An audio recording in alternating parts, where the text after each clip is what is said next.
Bonjour à tous, c'est David avec Elite Trading et aujourd'hui on va parler d'une objection qu'on nous sort souvent et que j'adore parce qu'elle est aussi profonde que difficile à appréhender.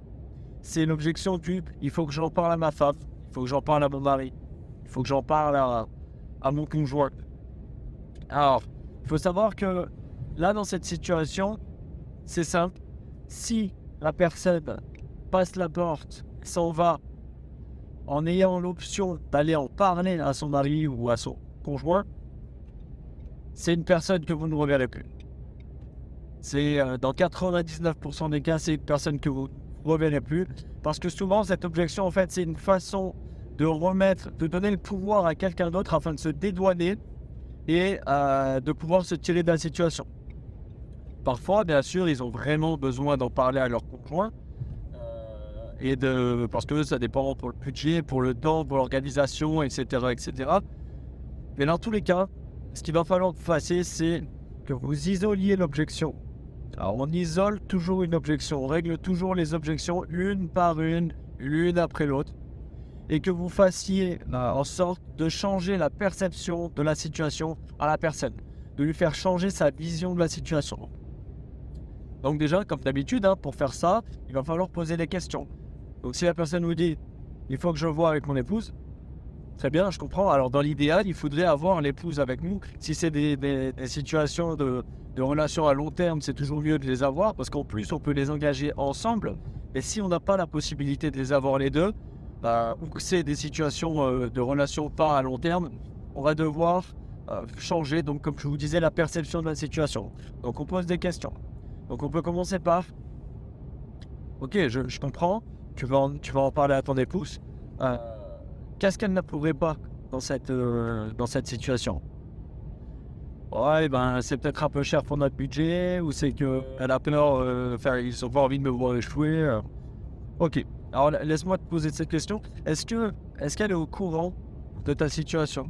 Est-ce qu'elle est au courant de la façon dont ça t'affecte?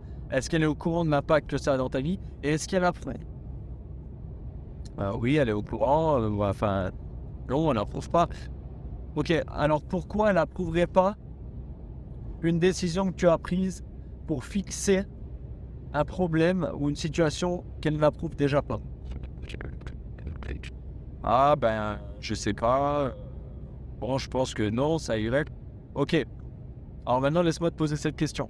Si les rôles étaient inversés et que ton épouse ou ton époux était dans la même situation, et que tu étais au courant de l'impact que ça a sur sa vie et que ton épouse rentrait demain et qu'elle te disait « J'ai pris la décision de changer les choses, j'ai pris la décision de me remettre de changer mes habitudes, de faire en sorte de changer ma situation parce que je ne la supporte plus. » Est-ce que tu la soutiendrais?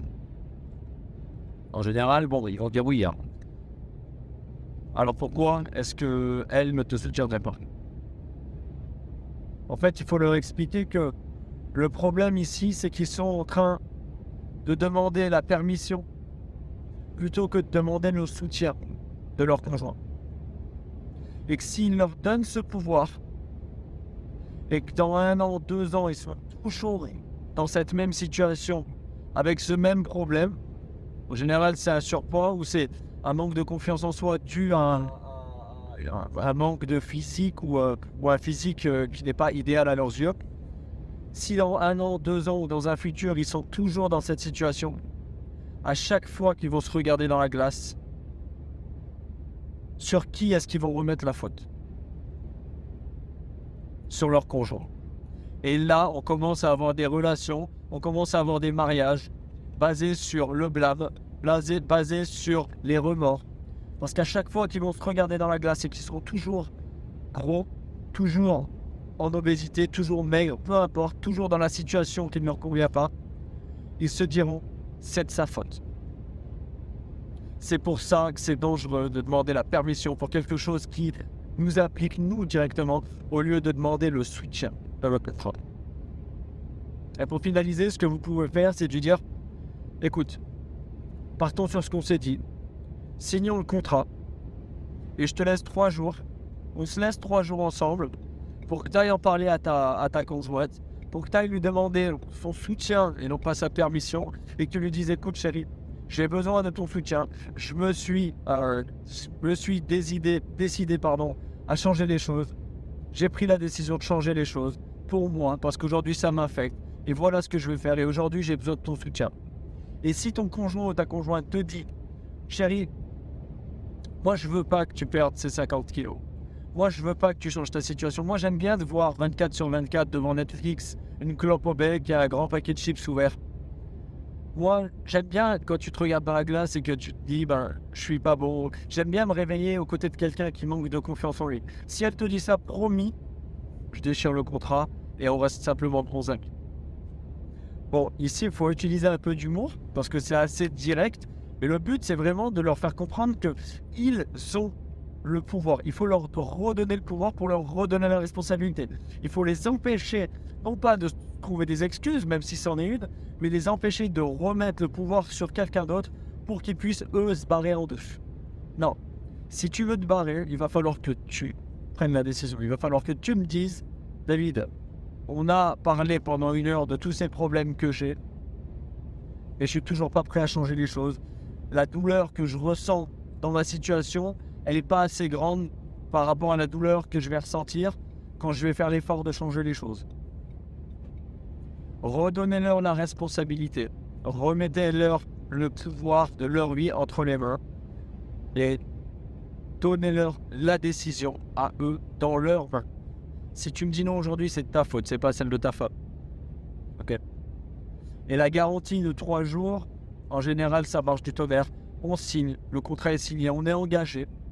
Mais je te laisse 3 jours pour voir avec ta femme et de dire aussi, de lui donner un peu le scénario de si elle veut que tu restes en surpoids, si elle veut pas que tu changes, si elle veut pas que tu sois heureux, alors tu me rappelles et je coupe le contrat. Là derrière, ils n'auront pas envie de vous rappeler pour couper le contrat. Voilà, ça c'est un exemple de comment on peut traiter cette objection. Bien sûr, il y a plein de choses à prendre en compte, il y a plein de choses à faire avant, notamment dans la découverte et pendant le rendez-vous. Ça, on en parle dans les formations développement commercial, parce que c'est pas la seule objection et c'est pas la seule façon de la régler aussi. Mais ça, c'est l'une des façons que j'aime bien. Si vous avez un bon contact et un bon feeling avec le prospect, ça peut se faire, ça crée des liens et ça vous permet vraiment de redonner le pouvoir à votre prospect et à la personne en face de vous. Voilà, je vous laisse me dire peut-être dans les commentaires comment vous traitez cette objection et comment vous réagissez quand on vous dit « il faut que j'en parle à mon conjoint ». Ça peut être intéressant d'avoir d'autres façons de le traiter et de voir d'autres façons de le traiter et vos idées à vous aussi. C'est propre à chacun. On n'est peut-être pas tous à l'aise à l'idée de dire ce que je viens de dire et la façon dont je l'ai dit. Ça dépend de la personnalité de chacun. Donc n'hésitez pas en commentaire, partagez-le. Partagez-vous votre expérience et si vous êtes sur le Discord, partagez-le sur le Discord et on échangera là-dessus. Allez, c'était David avec Elite Training. Je vous souhaite une excellente journée. Portez-vous bien. Ciao, ciao.